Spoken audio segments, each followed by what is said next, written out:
Hey everybody, welcome to our Monday, September 30th Facebook Live. I'm so excited you'll be here today because this is our last session in our three-part series of foundational skills that all children need for success. So say hello in the comment section. Tell me where you're from. And I have a few announcements before we get started. But today in our last session, we're talking about three more things. So we've done 7 already. These are the last 3. We're talking about accountability, responsibility, and self-regulation or emotional regulation. Okay, but before we get started, a couple things. For those of you who have been sending prayers, donating for those people affected by Hurricane Helene, thank you so much. Western North Carolina was hit really, really hard. My daughter's in Boone. She's safe, she's okay, but there are a lot of people who have lost homes, businesses, lives. It's sad. And not just here, I mean in other states. So thank you. Continue those prayers if you're so inclined. Donations. Thank you for your help. Okay, secondly, Common Sense Parenting with Pam, the manual you wish they came with, is almost done. I had a couple days delay because we did lose some Wi-Fi here from the storm. But early next week I should have it finished. I'm in final edits. And it will be uploaded to Amazon. It'll be a paperback, and it will be also Kindle. And it is right now about 295 pages. So we've got a lot going on there. But it is 8 books in one, so I want to make sure I got everything in. It has been a process, I can tell you. It's been a great learning curve for me, and I've enjoyed every second of it, but it has been a process. Okay, third thing. So you know I have a Common Sense Parenting with Pam Facebook group. It's a free group. The link is right here in the comments section. It's open for moms, dads, grandmas, grandpas to come in. I think right now we have like 782 members. Maybe I added a few more this morning.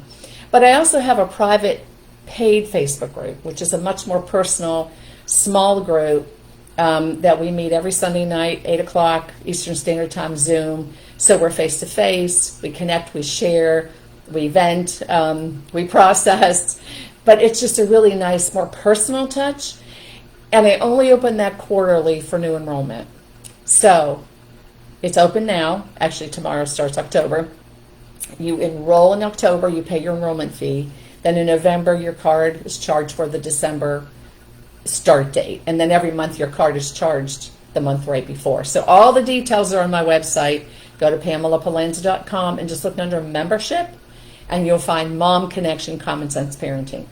I'm only allowing 10 people in this quarter. That's it. 10. No more than that. Because we want to keep this nice and small so it's intimate and we can really discuss and feel that we all have an opportunity to share. The next enrollment, if you miss this one, the next opportunity is not until March of 2025. So check it out. If it's something you think you would love to hop on, do it quickly because those spots are going to fill. Okay, let's get into this foundational training. And we've gone over 7 of them already. And I keep reiterating over and over again how important it is that you start this young. Children need to learn all of these skills from a young age. But here's the thing. You need to be modeling them for your children. And all of them, even the ones we're talking about today. You are your child's first teacher. They learn by watching you. You're their parent or your grandparent, whoever is raising them. That's who they're looking to learn how to be and how to behave and how to act.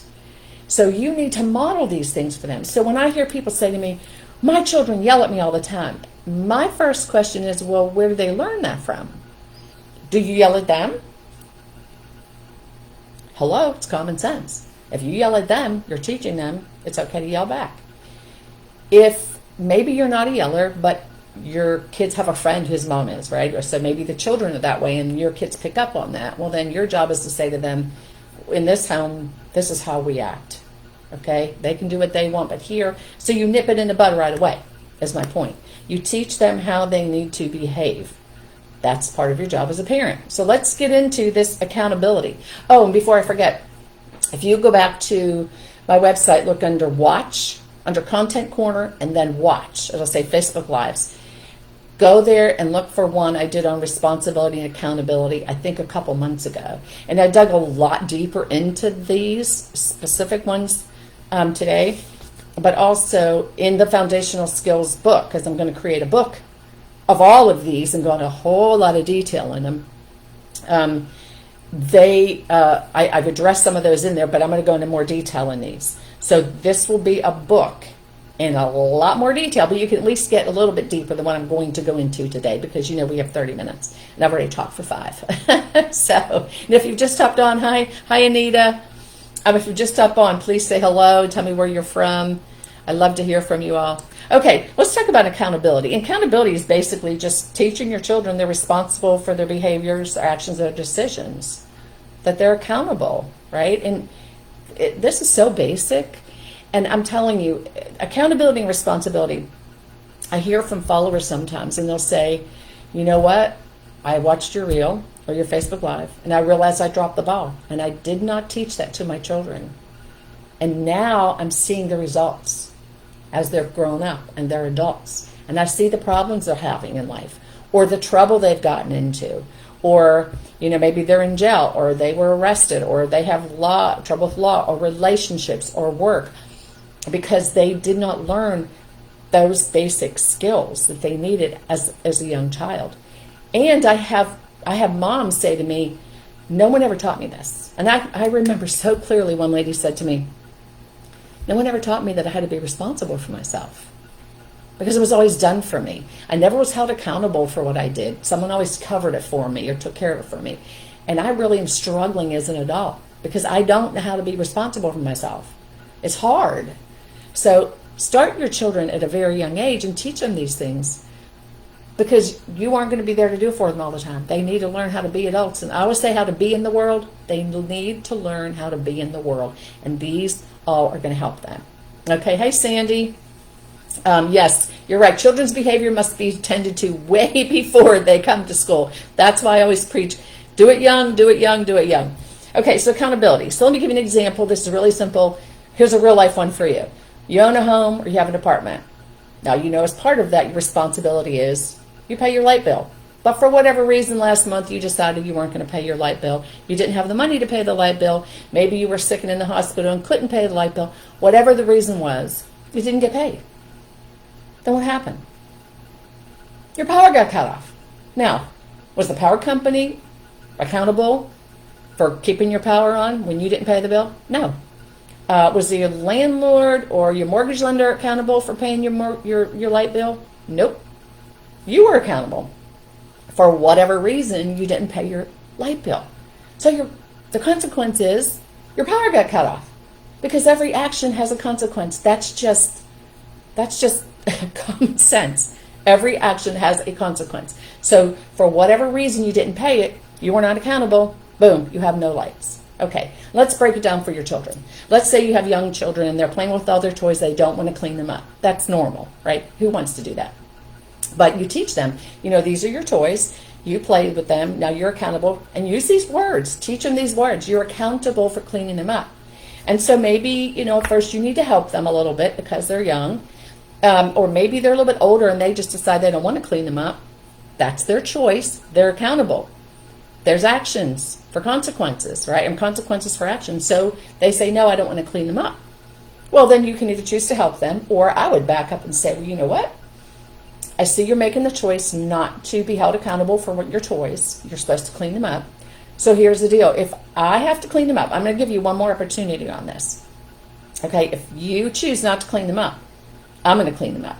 I'm going to give you a chance, one more chance to clean them up yourself so you have them to play with. But if I have to clean them up, then I'm going to put the toys away, and you are not going to be able to play with them until you show me that you can be accountable for cleaning up your toys. And then you can have them back. So tomorrow when you clean up your toys, well, then you can have your toys back. Simple things. Let's do another one. You have kids 7, 8, and 9. Teach them to do their own laundry. They're capable of doing it, I promise you. Hey, Susanna. They're capable for doing it. So let's say you have 3 children and you assign them. You say, guys, you know what? You're going to do your own laundry from now on. Monday, Sammy, you have it. Tuesday, Mary, you have it. And Wednesday, Wendy, you have it. Those are your days to do your laundry. If they don't get done on those days, you just have to wait till the next week, or you have to figure something else out. So here comes Sammy. His day is Monday. For whatever reason, he doesn't wash his clothes. He doesn't. Okay? Let it go.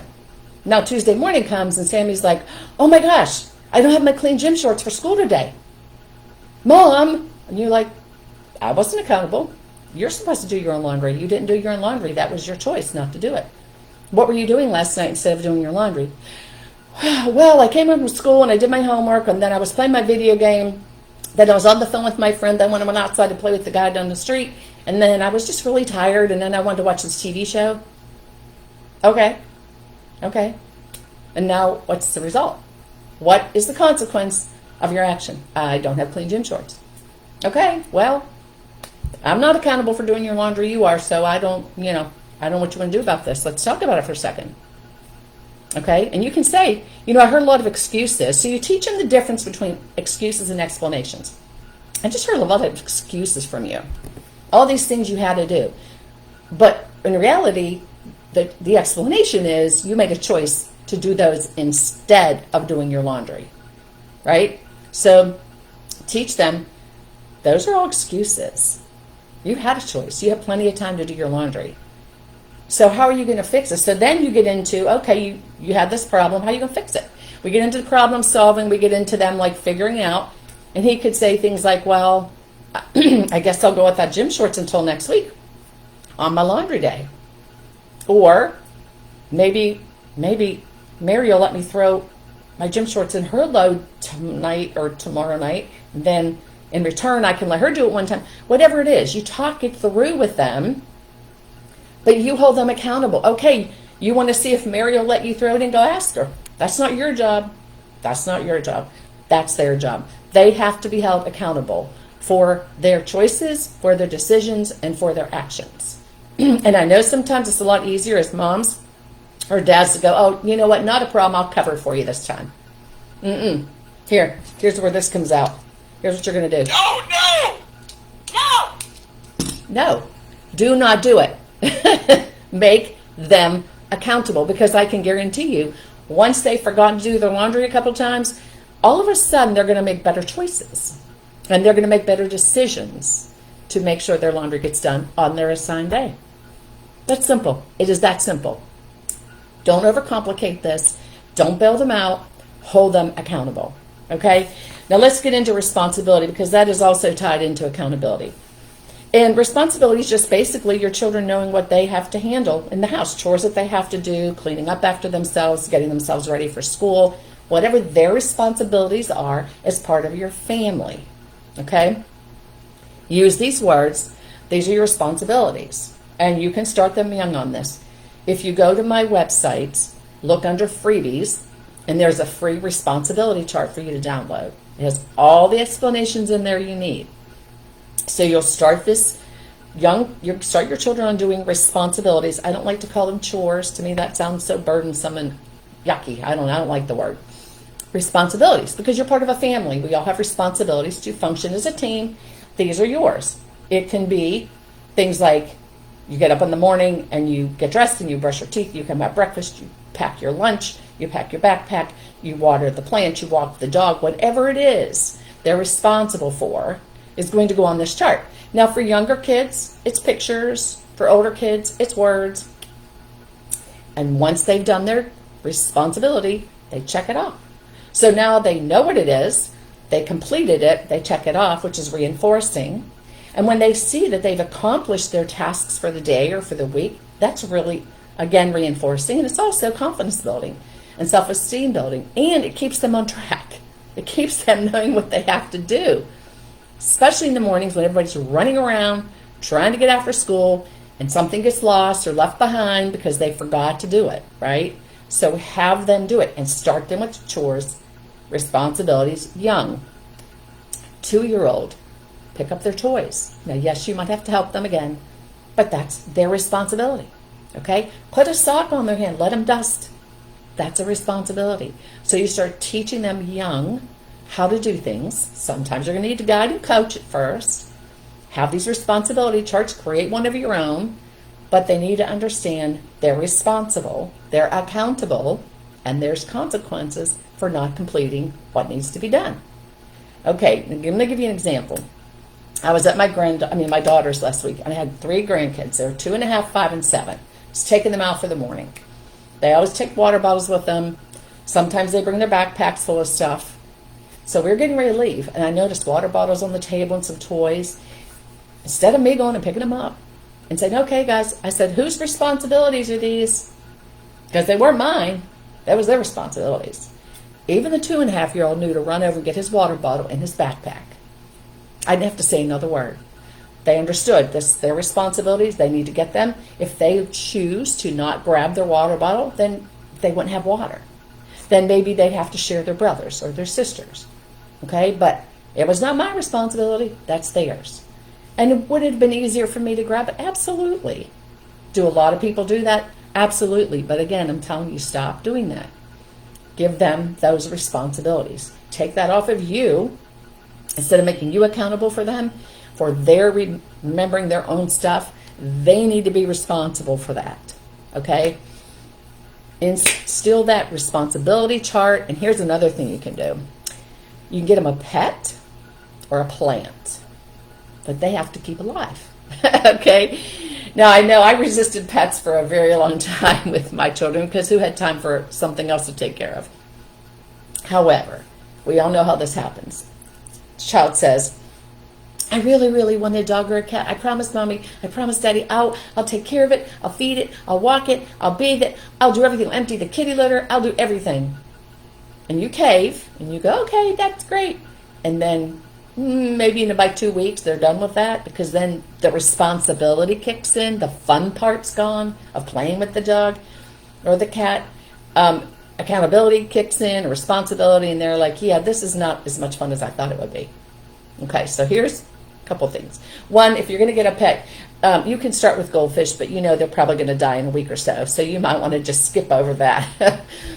But get a plant and have them pick it out with you. Go to the store, have them pick the plant out. You read what it says about the plant. It needs low light, high light, direct light, shade, whatever. And how many times it needs watered and when. And you go over this with your child. And you put the plant where they're going to see it every day. And they're responsible for taking care of it. And as it grows, it needs to be repotted because now the roots are getting, it's getting root bound. You need to plant it in a bigger pot. And they're responsible for keeping that plant healthy.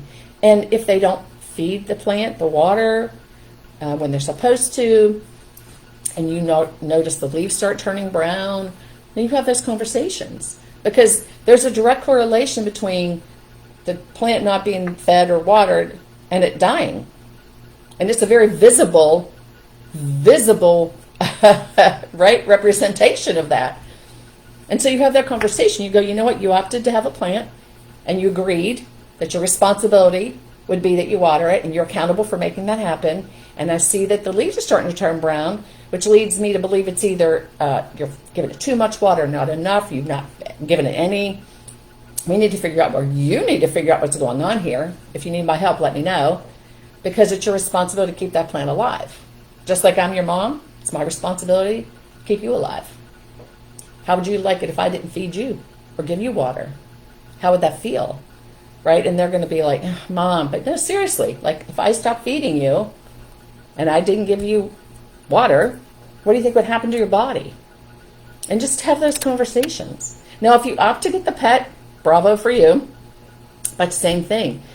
Once that fun part wears off, you still need to hold your children accountable and still make them be responsible. So you need to feed the dog in the morning. That's the child's job. You'll do it, in the afternoon because they're at school, and they do it when they come home. Or they walk the dog in the morning, they walk the dog at night. Whatever it is you agree upon, and I would agree upon this before you go and get the pet. I would even write it down in a contract and have them sign it, right? Now you're teaching them real world stuff. Teach them, here's what you need to do. Here's what I'll do. Here's what your responsibilities are. And if they don't do them, then they have consequences for that. Because they can't just let the dog or the cat go unfed. They need to walk the dog, not the cat, but walk the dog. They have to have that responsibility. So you have conversations with them about it, or you instill consequences about it. However you decide you want to handle this, because every family's different and all children are different. But don't let it go. Don't you take on the role, because here we go. Mom's like, oh, I'll do it. Don't worry. All right. Okay, I'll do it. No. They need to be held accountable. They need to be held responsible. Okay? Does it make sense? All right, let's get into emotional regulation, then I'll answer some questions. So emotional regulation, of all of these skills, they're all really important. They're all like the big concrete blocks at the bottom of the house you're building, right? That is this foundation you're building for your child. And emotional regulation, though, it kind of goes over all of these. It kind of is like the cement, maybe, let's say, that holds all those big concrete blocks together for the foundation. And the reason I say this is, if your children cannot regulate their emotions, they're in for big problems in life, okay? It's okay to have emotions. You need to teach them to name them, and we're going to talk about that in a minute. You need to teach them it's valid to have emotions, but you also need to teach them it's not okay to impose your unhappy emotions or your nastiness on other people because you're frustrated or you're angry. That's not okay in any form. It's okay to have them. It's okay to be sad, frustrated, angry, mad, disappointed, whatever. I get you. You're human. It's cool. However, you are not allowed to puke that over everybody else. It's just not okay. It's that simple. And in my house, and people don't agree with me on this, but if my kid, my son's 10, coming to me speaking disrespectfully because he's angry, I would stop him and say, you know what? Go to your room, and when you can calm yourself down, come back and talk to me when you can speak to me with respect, because I am your mother and I will not be spoken to like that. End of discussion. I didn't analyze it. I didn't sugarcoat it. I didn't sit and talk him through it. I said, hit it. And when you're done, come on back and we'll talk. And we did. And half the time he told me he didn't remember what he was upset about in the first place. He went in his room and played. It wasn't punishment. It was like, remove yourself from me because I don't deserve this and I'm not going to take it. And your children need to learn that, because when they go to school or they go to work or they're dealing in relationships or they're out in the world and they behave in those ways, they are going to have consequences. Some are going to be immediate. Some are going to be serious. Okay? It's just not okay at all, period. So teach them how to manage it. First thing you have to teach them, though, is how to identify those emotions. So when they're young, you can, pull the little things off Google or find little emotion cards and explain, oh, I see this face, or, what does this mean? Or do you ever feel like this? With my grandkids, I used to play a game when they were younger, and I'd say, show me your happy face. Show me your sad face. Show me your angry face. You're surprised. And we would kind of go through the emotions. And they could look in the mirror and see what it looked like. But teach them that it's okay to have emotions. Teach them what they're called, what the names of them are. But then teach them how to regulate those emotions so they do not burden everybody else with them. Okay? And I can tell you a couple of things I'm going to teach you, but also you can literally just say, that's not an option. Like your kid's throwing a tantrum. You know what? In our house, this is how we behave. That is not an option.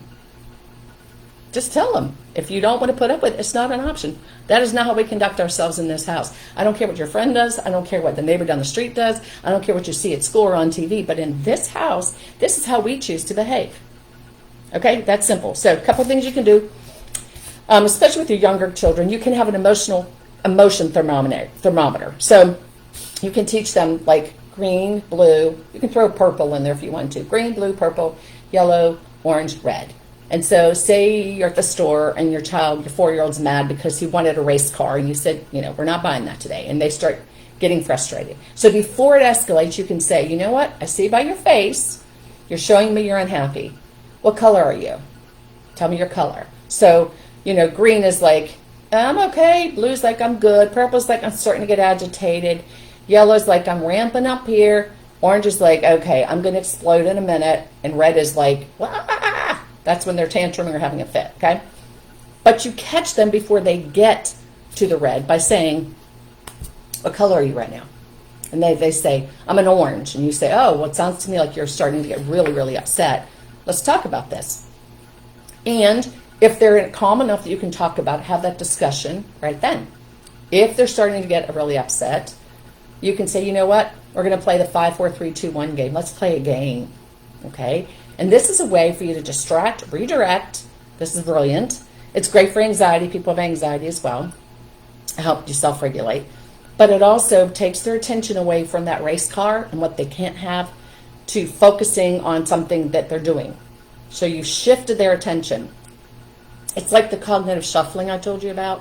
When you can't sleep at night and your brain is racing, You just focus on one thing. You breathe, you call out a name of an object. So you have stopped thinking about all this other stuff and you right narrow focus. You're going to do the same thing. So 5, 4, 3, 2, 1 game. You're going to start with name 5 things you can see. Now you can do this in the store, in the car. 5 things you can see, 4 things you can hear, and let them name them. 3 things you can smell, 2 things you can touch, and 1 thing you can taste. And after you've brought them down, they might even be totally forget about the race car, and off you go, right? Or once they've emotionally regulated, then you can have a discussion with them. And you say, you know what, I know you really wanted that race car, I get it, but today's not a day that we're buying it, so here's some options. You can take a picture of it with my phone, and we can put it on your save list. You can put it on a list for Christmas. You can maybe save up your money and pay for half of it. It depends on the age of the child. Okay, but you teach them to emotionally regulate. Because all this other stuff you're teaching them is fantastic. But if they don't have that glue that is holding all of that together, things are going to start caving in big time for them. And we don't want that. As parents, we don't want that for our children. So start them young. Teach them how they need to be in the world. Okay, and let me see if there's any questions. Let me go. Let me see here. And again, you can put your questions in and I can go back and answer these later because this will be on my website probably this afternoon or tomorrow, the replay if you've missed it. So I always get back and answer questions if I can. Okay, hi Lori from Central Illinois, Sandy from Kentucky, Susanna, hello. Evangelia, I hope I'm saying that right. Evangelia, however, hello from Greece. Okay, great. So I'm glad you guys got something out of this because I think it's really important. Now, I know I did this so quickly, but I just think it's so important. So I am going to do the book. It'll be Foundational Skills for Children's Success, or for Success, however I name it, but it'll be in depth, much more in depth. It'll give you scenarios, give you suggestions, give you ideas. So you can actually take these skills and start teaching them to your children. Just look at the book. And of course, adapt them for your family and your situation, but start teaching them this now. It'll be probably an ebook format, depending how big I make it. If it's over so many pages, I can put it on Amazon. So, but the Common Sense manual I'm finishing up, that will be on Amazon. That's not going to be an ebook. It'll be on Kindle and on Amazon, but it won't be available as an ebook format, okay, on that one. And since we've wrapped up this session, what I would love to know from you, if you want to put it in the comments or shoot me a message through Messenger later, I'd love to know if there's something you would like me to address on next week's Facebook Live. There's a lot of things I can talk about, obviously. So let me know if you have any specific requests of topics, or if you have a specific question that you would like me to answer, I can go on there. If you're not a part of our Common Sense Parenting with Pam group, please join that, because parents are asking questions all day long, and I love how they're getting responses from other people, not just me, but from other people, other parents, because there's differing opinions, obviously. And then you can choose what works best for your family, right? Because not everybody's the same. All right. If there aren't any other questions, Lori Lynn, you are welcome. I love doing this. So she said, thanks for all your great information. And thank you for being here today. I really enjoy it. All right. So until next week, remember, hug and love your babies.